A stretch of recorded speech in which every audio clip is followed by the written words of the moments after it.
Bismillahirrahmanirrahim. Assalamualaikum warahmatullahi wabarakatuh. Alhamdulillah, hari ini kita masih berjumpa lagi dalam pembelajaran setelah sekian lama kita libur Hari Raya Idul Adha.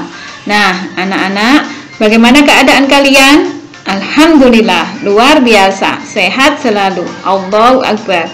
Alhamdulillah, hari ini kita masih belajar lagi, yaitu belajar tentang makna persatuan dalam perbedaan, tema 2 persatuan dalam perbedaan, subtema 1 pembelajaran 2 muatan PKN.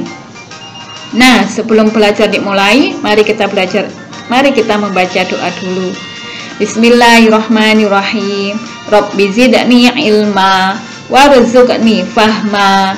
Amin. Semoga Allah memberikan kita kefahaman ilmu dan memberikan kita kesehatan dalam mencari ilmu. Amin. Nah, anak-anak, makna persatuan dalam perbedaan. Seperti kita ketahui, Indonesia adalah bangsa dengan beragam bahasa, budaya, suku bangsa, agama, serta keadaan ekonomi.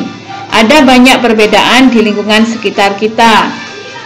Misalnya, perbedaan agama. Ada berapa macam agama di Indonesia?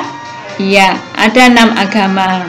Juga ada perbedaan suku bangsa, perbedaan bahasa, maupun perbedaan kulit, ya.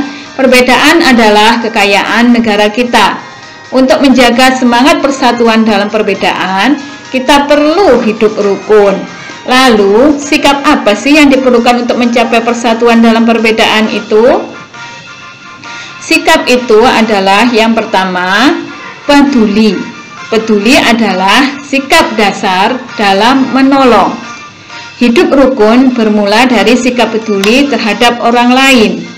Peduli berarti menyadari bahwa orang lain mempunyai kebutuhan yang berbeda dari kita.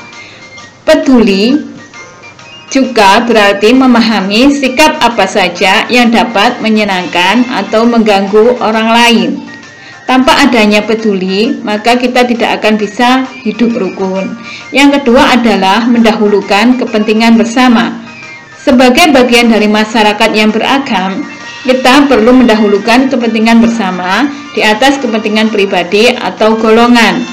Kepentingan bersama dapat mencangkup kepentingan di suatu lingkungan masyarakat, sekolah, ataupun negara. Dan yang ketiga adalah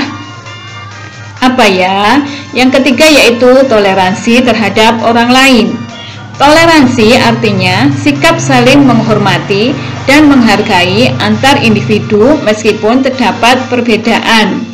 Toleransi ini sangat penting sekali ya. Toleransi ini merupakan sikap yang harus terus diterapkan dalam kehidupan sehari-hari. Lalu, apa sih manfaat hidup rukun itu? Hidup rukun yang pertama manfaatnya yaitu menciptakan kedamaian. Dengan adanya hidup rukun, maka hidup kita akan terasa damai. Yang kedua yaitu hidup menjadi aman, nyaman, dan tentram. Dan yang ketiga, menghindari perselisihan. Keempat, dapat saling membantu ketika mengalami kesusahan. Yang kelima adalah mempererat persatuan dan kesatuan bangsa. Setelah nomor 1 dan 4 terlaksana, maka persatuan dan kesatuan bangsa akan tercapai. Nah, lalu apa nilai-nilai persatuan dan perbedaan yang ada di lingkungan sekolah yang bisa kita terapkan di lingkungan sekitar kita? Kita akan mempelajari manfaat-manfaat dalam menerapkan nilai persatuan dalam perbedaan di sekolah. Yang pertama yaitu dapat saling membantu jika ada pelajaran yang tidak dimengerti. Yang kedua, suasana belajar di kelas akan menjadi nyaman. Yang ketiga, persahabatan akan semakin erat.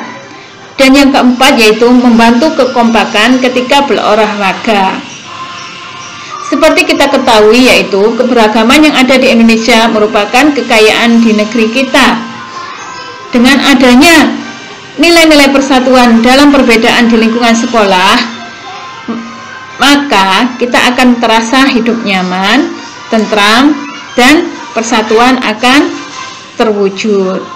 Coba perhatikan berikut ini, contoh berikut ini. Contoh pertama, perhatikan apa itu? Iya, contoh pertama adalah melakukan piket bersama-sama. Ini menunjukkan adanya perbedaan dalam persatuan di kelas ya. Dengan adanya perbedaan piket masing-masing, maka persatuan akan terwujud.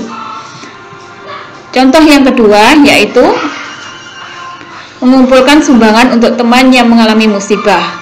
Kita tidak memandang itu teman kita atau bukan. Ketika ada teman meskipun dari daerah lain, meskipun dari suku lain yang mengalami musibah, maka akan kita bantu. Yang ketiga adalah, perhatikan, itu adalah melakukan berkemah bersama. Dalam berkemah bersama akan berkumpul ratusan maupun ribuan dari siswa dari sekolah manapun. Di situ ada bermacam-macam bahasa dan bermacam-macam kepentingan. Tetapi dengan adanya sikap rukun, maka hidup kita akan tenang, damai, dan nyaman. Dan persatuan dan kesatuan di Indonesia akan terwujud. Nah, anak-anak, semoga pembelajaran kali ini bermanfaat dan semoga kalian paham. Jangan lupa murojaahnya, jangan lupa salat 5 waktunya, dan jangan lupa berdoa sebelum atau melakukan sesuatu. Semoga bermanfaat. Wassalamualaikum warahmatullahi wabarakatuh.